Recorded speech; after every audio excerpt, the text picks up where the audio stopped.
saya ini yang kedua ini nanti sampai ke arah keaslian penelitian.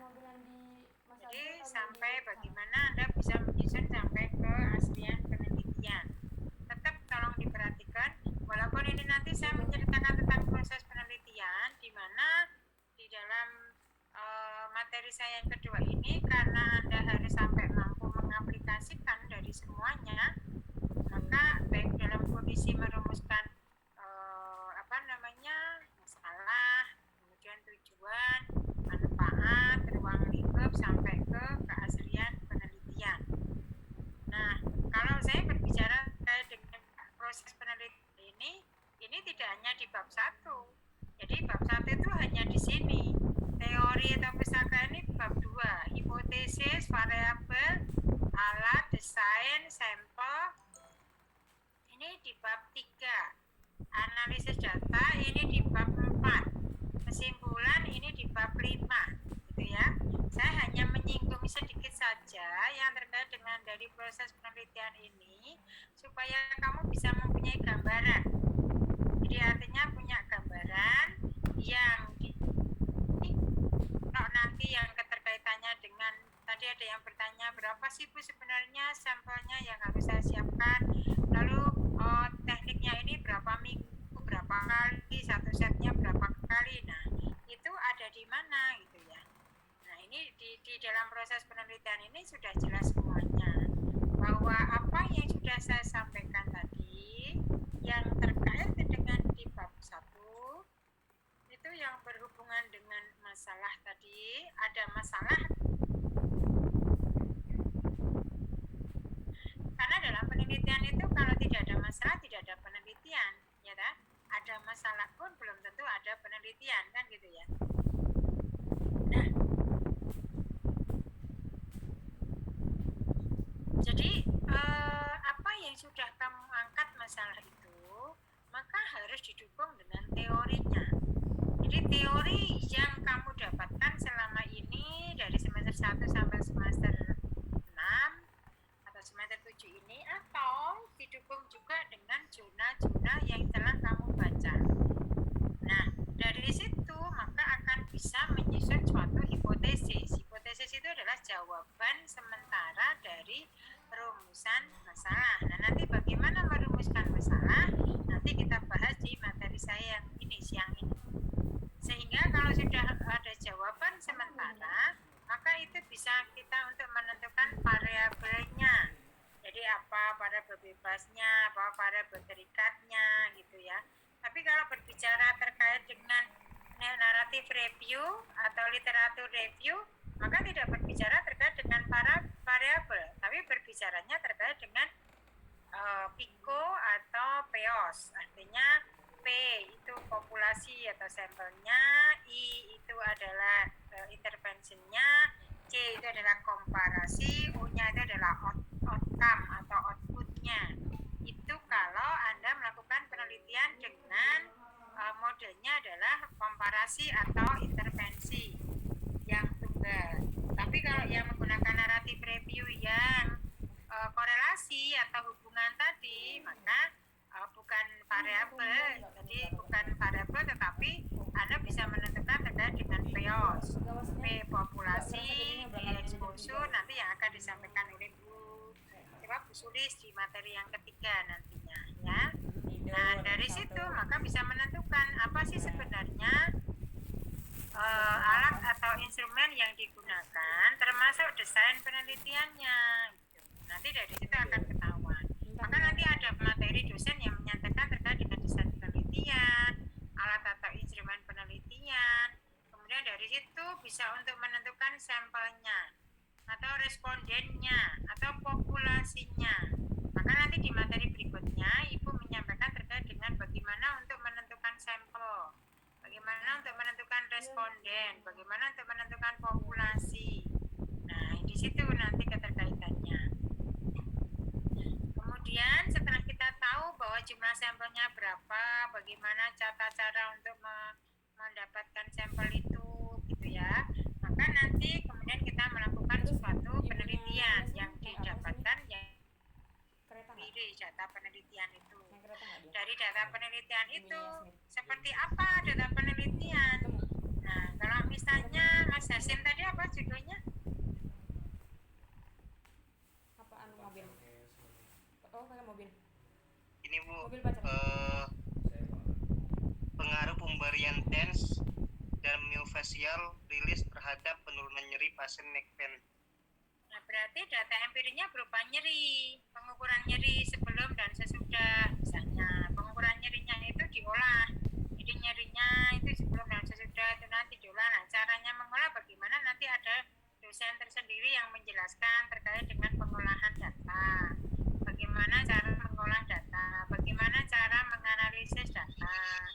Begitu, sehingga dari hasil itu, dari hasil analisis data itu, maka bisa dibuat suatu kesimpulan. Kesimpulannya itu apakah itu ada hubungan apa tidak, apakah di situ ada pengaruhnya apa tidak, sehingga kesimpulan itu bisa menjawab dari rumusan masalah, bisa menjawab dari teori yang sudah dikemukakan, bisa menjawab dari hipotesis yang sudah ditulis. Jawaban sementara itu ternyata sesuai dengan kesimpulannya.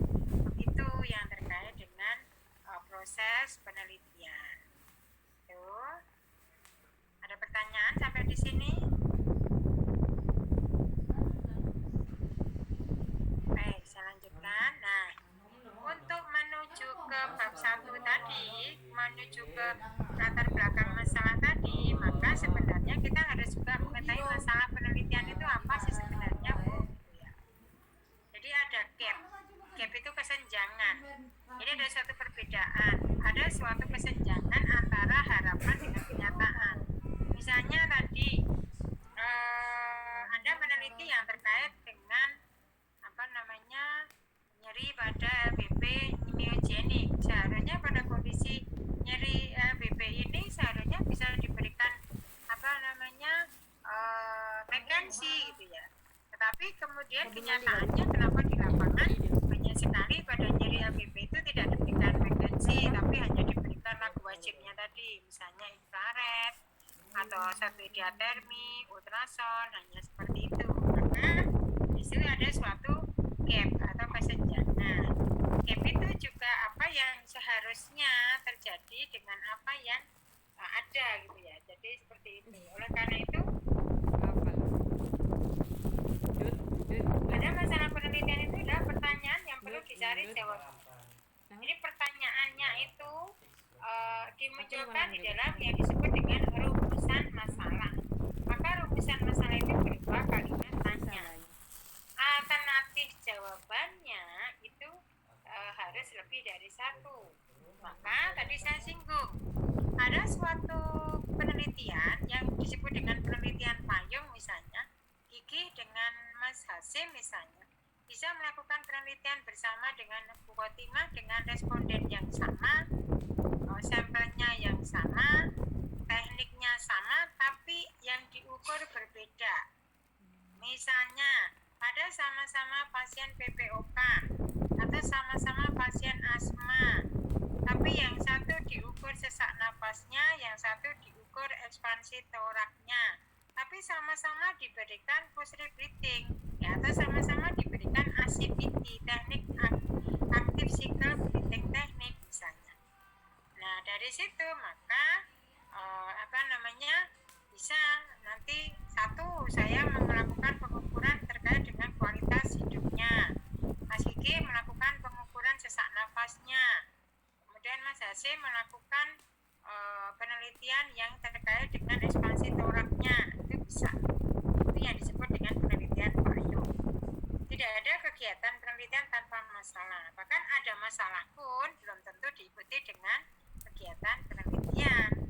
Seperti yang tadi Ibu sampaikan, bahwa masalah itu dapat dikembangkan menjadi masalah penelitian jika disertai upaya untuk mengatasi.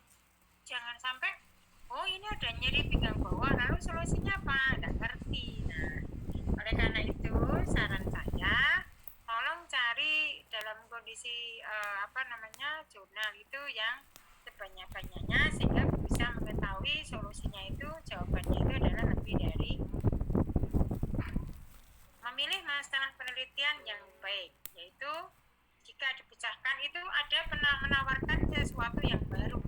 Jadi artinya memang oh iya, setelah saya membaca hasil penelitiannya Mbak Fitriana, ternyata memang pasien dengan ibu hamil itu untuk meningkatkan kualitas tidurnya, maka saya akan berikan dengan deep breathing exercise atau diafragma breathing misalnya. Nah, itu suatu hal yang menawarkan yang baru. Tetapi yang saya pesankan di sini, tolong di dalam masalah penelitian itu dalam jangkauan peneliti. Jadi misalnya gigi sama itu satu kelompok.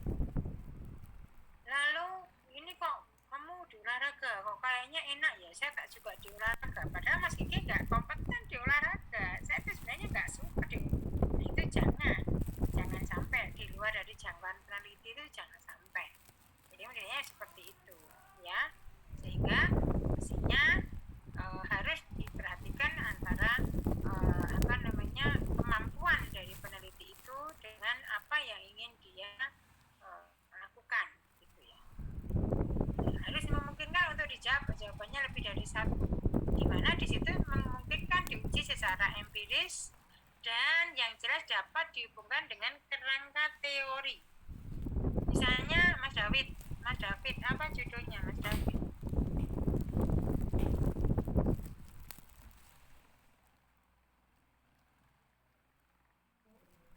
Punya judulnya ini Bu, pengaruh pemberian Brandar exercise untuk meningkatkan keseimbangan pada benign proximal positional vertigo, narrative review.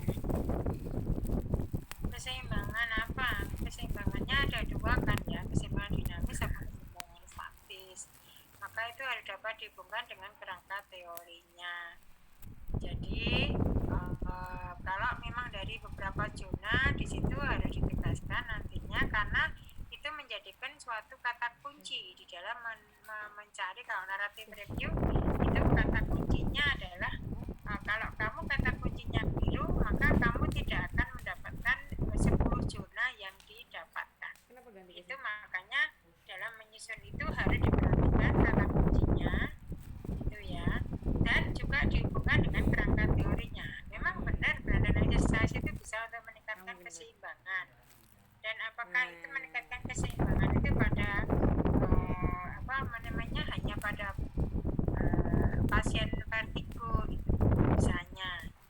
Nah, itu harus dapat dihubungkan dengan kerangka teorinya gitu. Nah, cara menemukan masalah penelitian itu ada beberapa hal. Jadi tadi saya berpesan kan ya di jam pagi tadi ya. Jadi kalau Anda itu sekarang ini di kelas C ini ada jumlahnya 60 berapa tadi, 1 atau 62 mahasiswa tadi, maka berangkatnya dengan kondisi yang sama, berangkatnya itu bareng, ya tolong nanti keluarnya juga bareng. Artinya Anda harus dalam kondisi secara bersama-sama. Maka nanti bagaimana cara menemukan masalah tadi? Salah satunya juga dengan diskusi misalnya. Jadi kalau sekarang ini obrolannya mahasiswa semester itu jangan obrolan yang tidak berguna. Artinya obrolan yang selalu dalam kondisi mengedepankan hanya ketawa-ketawa saja. Ya, jadi harus obrolannya itu harus dalam kondisi berulang kali. Mbak Firna, Mbak Wulan, apa sih penelitiannya? Jadi nanti akan berkumpul. Kamu mau meneliti? Kan ada timeline ini ya, pengumpulan zona. Pengumpulan apa judul zona ya? Sehingga saran saya kamu harus sesegera mungkin untuk konsultasi ke PA-mu, ke pembimbing akademikmu, sehingga segera untuk diajukan. Dan jika memang jika memang saran saya itu nanti kalau bisa judul itu sudah di ACC sebelum Anda sekilas, sehingga itu diusahakan ya, sehingga pengumuman dari judul dan pembimbingnya itu kapan? Dalam timeline itu ada yang tahu?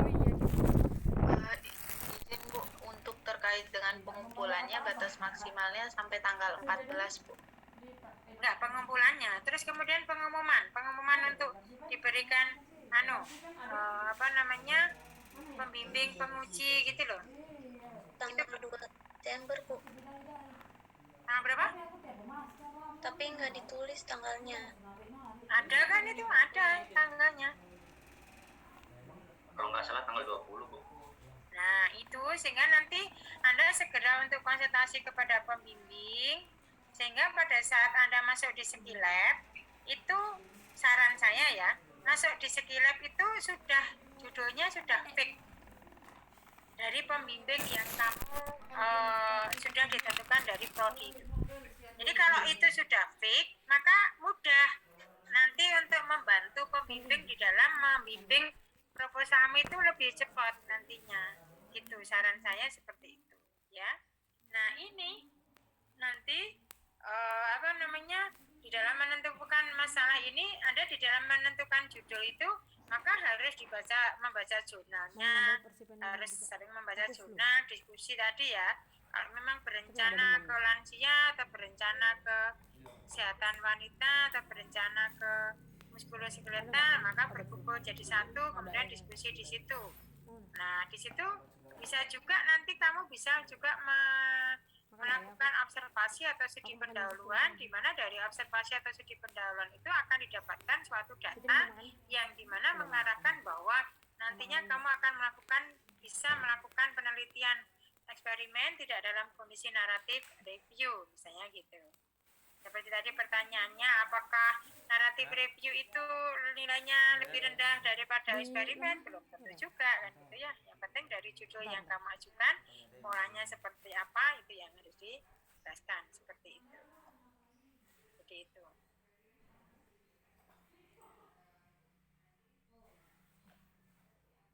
Ya, kemudian tadi saran saya pokoknya jangan sampai Anda itu membuat teman Anda itu kalau ada yang ketinggalan itu susah, malah ya pokok susah senang gitu ya. Jadi kamu belum selesai ya, saya sudah selesai, jangan begitu, justru malah harus dibantu. Itu supaya Anda juga diberi kemudahan-kemudahan sama Allah, sehingga nanti akan diberi kelancaran dan insya Allah juga bisa lulus tepat waktu. Begitu. Nah, kalau sudah tahu, maka kemudian sekarang tinggal merumuskan masalah. Nah, caranya merumuskan masalah, tolong diperhatikan. Kata kuncinya adalah bahwa rumusan masalah itu harus berupa kalimat tanya, sehingga harus diakhiri dengan tanda tanya. Nah, cara menyusun rumusan masalah itu tinggal saja nanti dari judulmu ditambahi apakah ada titik-titik. Titik-titik itu judulmu. Jadi judulmu itu apa? Jadi tinggal ditambahi apakah ada pengaruh latihan A dan B terhadap C pada pasien D gitu ya. Nah, nanti jawabannya ada pengaruh. Itu jawaban sementara itu adalah yang disebut dengan hipotesis. Tuh. Ya. Tuh. Misalnya Yulia Astuti. Setan. Ya, rumusan masalahmu apa, Mbak?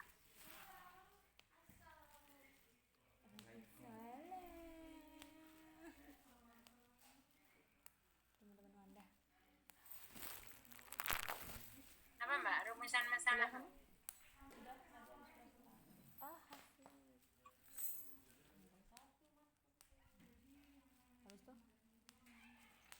Yulia.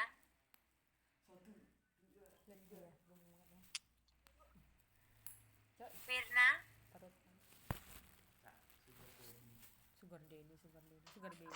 Ya, Ibu. Rumusan masalahmu apa?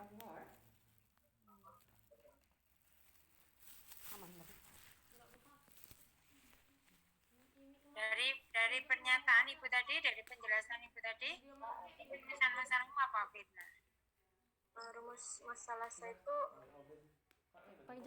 apakah ada pengaruhnya penambahan lip breathing pada cat stretching untuk mengurangi nyeri head.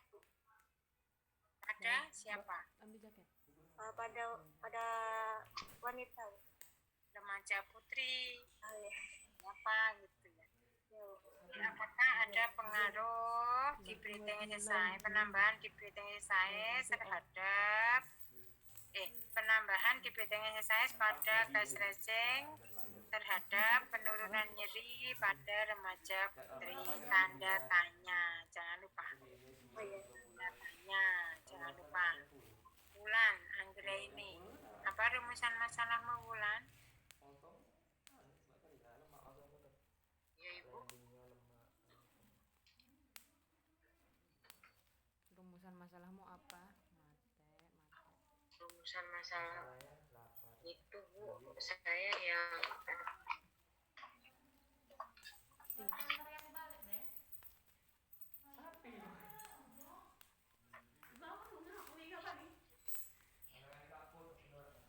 Apa? Ya Allah, sekali ya Bu, sebentar. nganterin deh ya. Kan motornya si Aidil. Aidil mau pakai motor. Iya.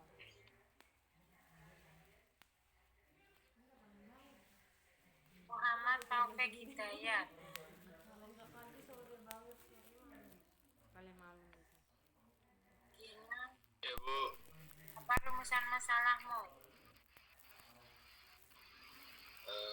apa ya Bu? Bentar Bu. Kalau dari judul saya, pengaruh pemberian isometric exercise terhadap penurunan nyeri pasien neck pain Bu. Rumusan masalah. Kalimat Nah tanya. ya, berarti rumusan masalahnya apa? Bagaimana bisa menggunakan gawai Apakah ada pengaruh? Apakah ada pengaruh apa? Judulmu tadi? Pengaruh pemberian isometric exercise terhadap penurunan nyeri Ada pengaruh pemberian isometric exercise terhadap penurunan nyeri pada pasien negeri. ya. Gina, apa tadi rumusan masalahmu Gina?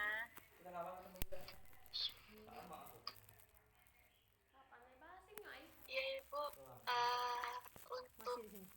Gina itu rencananya tentang pengaruh, apakah ada pengaruh dari pemberian William Flexion exercise terhadap penurunan nyeri pada penderita low back pain non spesifik Bu. Apakah ada pengaruh William Flexion exercise terhadap penurunan nyeri pada LBP non spesifik? Naratif review? Ya, naratif review Ibu. Naratif review ditambah naratif review tanda tanya. Oh ya baik Bu. Ada yang perlu ditanyakan terkait dengan rumusan masalah? Ada yang masih bingung menentukan rumusan masalahnya? Kalau yang tidak langsung bagaimana contohnya Bu? Gimana? Yang tidak langsung kalimat pernyataan terus kalimat tanya. Kalau untuk yang di di S1 kebanyakan kalimatnya langsung. Metode Jadi kalau yang tidak langsung itu biasanya kondisi jenis penelitiannya yang dalam kondisi yang seperti disertasi, tesis gitu ya. Jadi kalau untuk yang ini rumusan masalah yang di skripsimu itu tinggal dalam kondisi judulmu itu apa, kemudian nanti ditambah dengan kalimat tanya dan tanda tanya gitu. Jadi kalau kalimat pernyataan dulu ya kemudian baru kalimat tanya itu juga sama. 5W itu kan what, where, when, why kan gitu kan, ditambah 1 how. Nah itu nanti kalau kamu menyampaikan kalimat tanyanya dengan when, kapan, nah seperti itu nanti kepanjangan dan terlalu sulit. Tidak usah berpikiran, cuman ini tetap harus saya sampaikan. Ya, yang jelas kamu bisa menyusun dari rumusan masalah dari judul yang kamu ajukan. Ada kesulitan untuk terkait dengan di rumusan masalah? yang dekat masjid itu.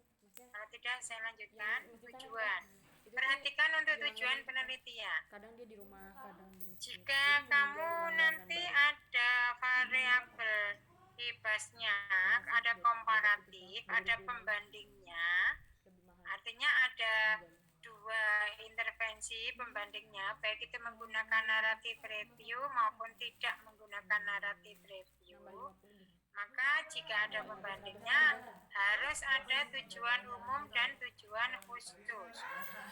Tetapi jika satu saja seperti yang barusan itu, misalnya pengaruh latihan stretching exercise terhadap penurunan nyeri pada pasien LPP myogenik misalnya, itu hanya satu, maka disebut dengan tujuan penelitian, bukan tujuan umum, bukan tujuan khusus. Jadi tidak ada tujuan umum, tidak ada tujuan khusus.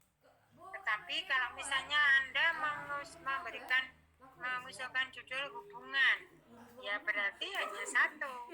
Tujuannya adalah diketahuinya atau untuk mengetahui hubungan antara IMT terhadap kejadian osteoartritis ini pada pasien pasien di mana, atau misalnya di situ kan tadi ada yang perbedaan pengaruh McKenzie dan William flexion exercise terhadap penurunan nyeri LBP pada pasien LBP non spesifik misalnya. Maka tujuan umumnya adalah untuk mengetahui atau diketahuinya perbedaan. Jadi judulnya sama persis di situ. Hanya nanti untuk tujuan khususnya itu adalah hasil urutannya. Berarti kan ada satu kelompok diberikan McKenzie, satu kelompok diberikan William Flexi. Maka nanti contohnya tadi, maka nanti tujuan khususnya adalah untuk mengetahui atau diketahuinya pengaruh pemberian McKenzie terhadap penurunan nyeri pada pasien LPP. Yang kedua, tujuan khusus yang kedua, diketahuinya atau untuk mengetahui pengaruh pemberian William Flexi terhadap penurunan nyeri pada pasien LPP myogenik. Nah, seperti itu. Ya, kalau ada di situ ada komparasi, maka mesti ada tujuan umum dan tujuan khusus. Tetapi kalau di situ tidak ada komparasi, bisa Anda munculkan tujuan khusus, misalnya pada kondisi hubungan antara IMT terhadap kejadian osteoartritis seni pada misalnya, atau hubungan tadi ya, keterkaitannya hubungan berat badan bayi lahir terhadap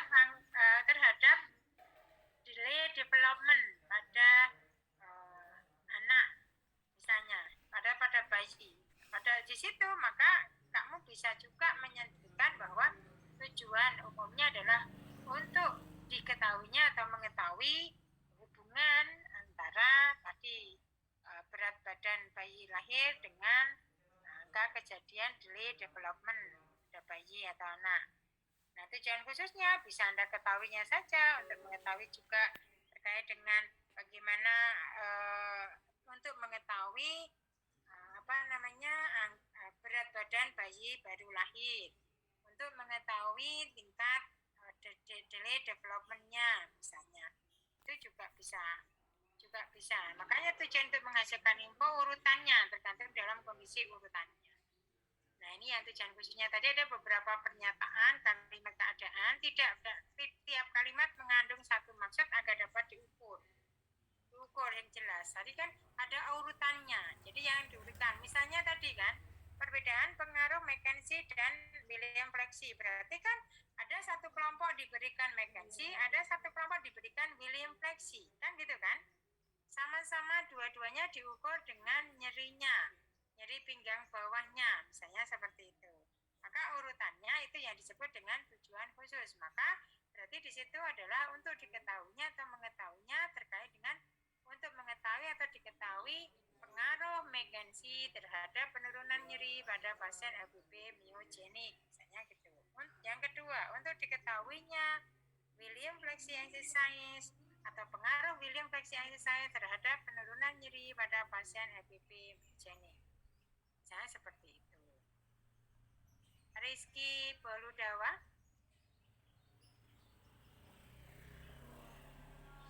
Ya Bu, Apa tujuan penelitianmu? untuk mengetahui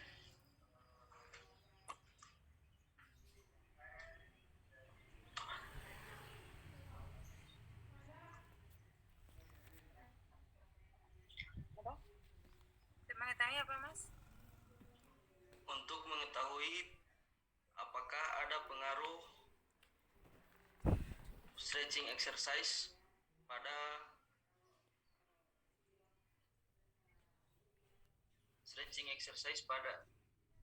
Terhadap terhadap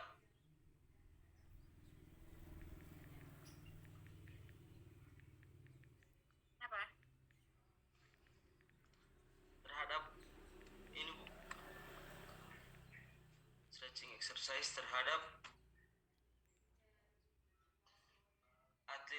atlet lari. Apa yang diukur apanya? Oh, ini Bu, iliotibial band. Eh? Iliotibial band. Enggak, apa yang diukur? Iya Itunya. Bu. Kelincahannya, nyerinya, atau apanya? Fitri Putri ya? Nyeri. Fitri apa Fitri? Berarti kan untuk mengetahui stretching exercise, apakah ada pengaruh stretching exercise terhadap penurunan nyeri pada nyeri di mana? Di mana pada atlet siapa? Atlet pusat atau atlet bulu tangkis gitu. Lisdawati. Iya Bu. Ya, apa tujuan penelitianmu apa? Untuk mengetahui pemberian electrical stimulasi dan mirror exercise untuk meningkatkan kekuatan otot pada penderita Bell palsy. Narrative review. Ya, Narrative review. iya Ibu. Kalau narrative review harus ada tambahnya narrative review. Itu satu kelompok atau dua kelompok? Satu kelompok kamu berikan mirror exercise, satu kelompok kamu berikan electrical simulasi, atau satu kelompok kamu berikan mirror dan electrical simulasi. Satu kelompok diberikan keduanya. Untuk mengetahui atau untuk diketahuinya pengaruh electrical simulasi dan mirror exercise terhadap peningkatan kekuatan otot pada pasien Bell palsy. Narrative review. Jangan sampai lupa, tulisannya narrative review. Ada pertanyaan untuk tujuan? Saya Bu boleh minta pendapat nggak Bu? Silakan. Untuk kasus punya saya, untuk umumnya untuk mengetahui apakah ada perbedaan pengaruh pemberian dari sleep slow deep breathing dan progressive muscle relaxation pada penurunan tekanan darah penderita hipertensi lansia dengan metode